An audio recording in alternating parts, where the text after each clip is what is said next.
మన రోడ్లు వేసిన 2 నెలలకే గుంతలు ఎందుకు పడతాయో మీకు ఎప్పుడైనా డౌట్ వచ్చిందా? అదే రోడ్డును మళ్ళీ వేయడానికి కొత్త కాంట్రాక్ట్లు ఎలా వస్తాయని ఆలోచించారా? దీని వెనుక ఒక పెద్ద సైన్సే ఉంది. దీన్నే గుంతల రోడ్డును తయారు చేసే కళ అంటారు. మన అవినీతి కాంట్రాక్టర్లు ఈ కళనే ఉపయోగించుకుని మన డబ్బుని ఎలా దోచుకుంటున్నారో, ఆ సీక్రెట్ రెసిపీ ఏంటో ఇప్పుడు నేను మీకు చెప్తాను. దీనికి కావలసిన పదార్థాలు, నాసి రకమైన మెటీరియల్స్, అత్యాశ, మన ప్రజల యొక్క అమాయకత్వం. దీని తయారీ విధానం. స్టెప్ 1, తారులో మోసం. మొదట మంచి నాణ్యత గల వేడిని తట్టుకునే VG40 తారు వాడాల్సిన చోట అస్సలు పనికిరాని చల్లని ప్రదేశాలకు వాడే VG10 తారును వాడతారు. దీని వల్ల వాళ్ళకు ప్రతి కిలోమీటర్ కు 3 లక్షల రూపాయలు మిగులుతాయి. మరి ఫలితం, మన వేడి వాతావరణానికి ఆ తారు కరిగిపోయి రోడ్డు 2 నెలలకే పగిలిపోతుంది. స్టెప్ 2, మందంలో మాయ. రెండోది, రోడ్డు కింద బలంగా ఉండటానికి 20 సెంటీమీటర్ల మందంతో బేస్ కోర్స్ వేయాలి. కానీ వీళ్ళు దాన్ని సగానికి సగం తగ్గించేసి కేవలం 10 సెంటీమీటర్ల మందంతో వేసేస్తారు. దీని వల్ల వాళ్ళకు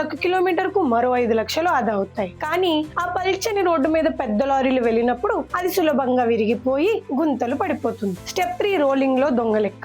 ఇక మూడోది, రోడ్డును గట్టిపరచడానికి 10 టన్నుల బరువైన రోడ్ రోలర్ తో కనీసం 10 సార్లు రోలింగ్ చేయాలి. కానీ వీళ్ళు 2 నుండి 3 టన్నుల చిన్న ట్రాక్టర్ రోలర్ తో కేవలం 3 నుండి 4 సార్లు చేసి చేతులు దులిపేసుకుంటారు. దీనివల్ల డీజిల్ లేబర్ ఖర్చుల్లో కిలోమీటర్ కు 40,000 మిగులుతాయి. కానీ సరిగ్గా రోలింగ్ చేయకపోవడం వల్ల రోడ్ లో ఎయిర్ గ్యాప్స్ ఏర్పడి వర్షం పడినప్పుడు ఆ ఖాళీల్లోకి నీరు చేరి రోడ్డు లోపల నుండే కుళ్ళిపోతుంది. స్టెప్ 4, నీటి పారుదలకు కటింగ్. చివరగా రోడ్డు మీద వర్షపు నీరు నిలవకుండా అంచులకు జారిపోవడానికి రోడ్డు మధ్యలో కొద్దిగా ఎత్తుగా కట్టాలి. కానీ ఆ శ్రమ, ఆ ఖర్చు పాపం దండగని రోడ్డును చపాతీలా ఫ్లాట్ గా చేసేస్తారు. దీని వల్ల నీరు రోడ్డు పైన నిలిచిపోయి ఉన్న కొద్దిపాటి నాణ్యతను కూడా నాశనం చేసి గుంతలను సృష్టిస్తుంది. ఇలా కావాలనే నాసిరకంగా రోడ్డు వేస్తారు. గుంతలు పడగానే దాన్ని బాగు చేయడానికి మళ్ళీ వాళ్ళకే కొత్త కాంట్రాక్ట్ వస్తుందని మళ్ళీ అదే నాసిరకం పని, మళ్ళీ అవే గుంతలు. ఇది ఒక అంతులేని అవినీతి చక్రం. ఈ చక్రంలో నలిగిపోతుంది మనమే. మనం కట్టిన పన్ను డబ్బులన్నీ ఇలాగే వృధా అయిపోతున్నాయి. ఈ విషయంపై మీ అభిప్రాయం ఏంటి?